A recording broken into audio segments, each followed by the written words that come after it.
His name is basically a synonym for evil. His most famous book, A Guidebook for Tyrants. But what if the most infamous political text ever written, Niccolò Machiavelli's The Prince, isn't what it seems at all? Today, we're diving into a mystery that's been baffling people for over 500 years. I mean, think about it. The word Machiavellian has come to mean something truly sinister, cunning, scheming, totally unscrupulous. And get this, in Portuguese, the translations are even more intense.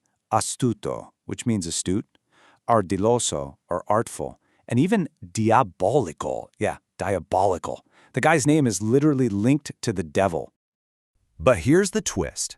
What if we've had it all wrong? What if this so-called handbook for dictators was actually just a really, really desperate job application? Or maybe a secret warning to the public? We're talking about a 500-year-old cold case here, and today we're going to start digging for clues. To really get this book, you have to get the man who wrote it. Because The Prince wasn't dreamed up in some quiet, cozy ivory tower. Oh no, it was forged in the fire of a pretty traumatic personal and professional collapse.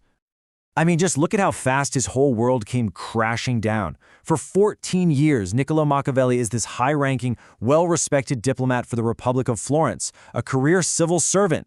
Then bam, 1512 hits, the powerful Medici family storms back into power, and he's immediately fired. A year later, it gets so much worse. He's falsely accused of conspiracy, thrown in prison, and brutally tortured. And even though he's innocent, he's exiled, banished from the city he loves, forced to live on a small farm. In that context, it's everything. When Machiavelli writes The Prince, he's not some powerful insider dishing out secrets. He's unemployed, he's been tortured, and he is bitter.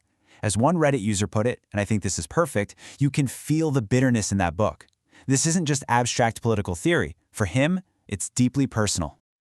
So that leads us right into our first big theory. Could this legendary, feared book just be a guy trying to get his job back? And honestly, the evidence for this is pretty strong. We have letters he wrote to his friend Francesco Vittori. In them, he literally talks about this little book he's working on, The Prince, and says he hopes it'll prove his skills and make him useful to the Medici. Yeah, the very same family that just destroyed his life. He was just desperate to get back in the game. So maybe we're looking at this all wrong. Maybe The Prince isn't some deep philosophical text. Maybe it's more like a performance, a really bold cover letter. Or to put it in modern terms, it's the Renaissance version of one of those, hustle posts you see on LinkedIn, all designed to wow a potential new boss, Lorenzo de' Medici. Okay, but hold on, because there's a completely different way to look at this, a theory that's been championed by some of the greatest thinkers in history. What if the book isn't advice for princes at all, but a secret warning to the people? The great philosopher Jean-Jacques Rousseau, for one, was a huge proponent of this idea. He argued that Machiavelli was actually a secret republican, a patriot. He said, pretending to give lessons to kings, he gave them great ones to the peoples. In other words, Rousseau believed the whole book was a brilliant piece of satire. And the thinking goes like this. Machiavelli had served a republic his whole life. He believed in liberty.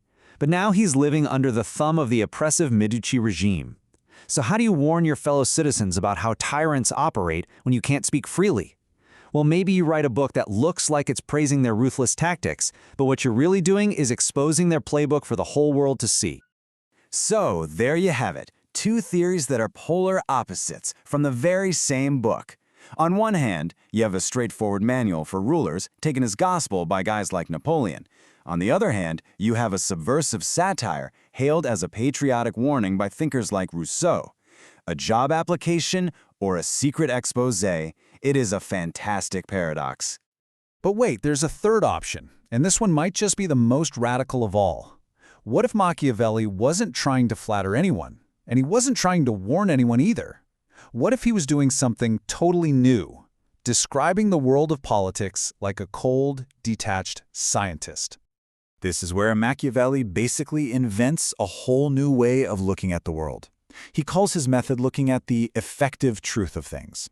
He wasn't interested in how politics should be based on some religious or moral ideal. He wanted to analyze and describe politics as it actually is, in the real world, with all its messiness and brutality. And you have to understand, this was absolutely shocking at the time. He completely uncoupled politics from traditional Christian ethics and theology. He was basically saying that a leader's actions shouldn't be judged by whether they're good or evil, but by one simple metric. Are they effective in holding on to power and keeping the state secure? This was revolutionary. And to explain this, he gives us these two incredible concepts. First, there's fortuna, or fortune. He pictures it as a wild, raging river. That's all the chaos, the luck, the random events in the world that a leader can't control. But then he gives us virtue. And this is crucial. It doesn't mean virtue like being a good person. For Machiavelli, virtue is the skill, the guts, the foresight a leader uses to build dams and dikes, to master that chaotic river of fortune and bend it to their will. Okay, so, a job applicant, a secret patriot, a cold-blooded scientist. Why are we still arguing about this guy 500 years later? Why can't we just agree? Well, it's definitely not because people haven't tried to figure it out.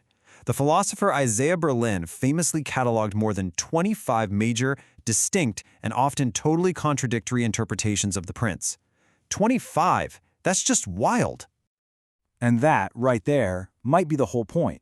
Maybe we're not supposed to find one single true meaning of the prince. Maybe its real legacy is the gigantic, messy, and fascinating debate it's been fueling for centuries. A debate about the very nature of power itself.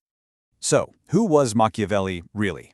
A teacher of evil, a desperate politician, a secret patriot, a detached scientist? The book is almost like a mirror, isn't it? What you see in its pages often tells you more about your own beliefs about politics and morality than it does about his. And that's why we're still talking about him. At the end of the day, his work holds up that one timeless, incredibly uncomfortable question. What's the relationship between being a good person and being a good leader? Are those two things the same? Or are they sometimes impossible to be at the same time? The thing is, Machiavelli doesn't give you an easy answer. He just lays out the brutal choice and leaves the question hanging in the air. If a leader has to choose, if they can't be both good and effective, which path should they take? And maybe more importantly, what does your answer say about you?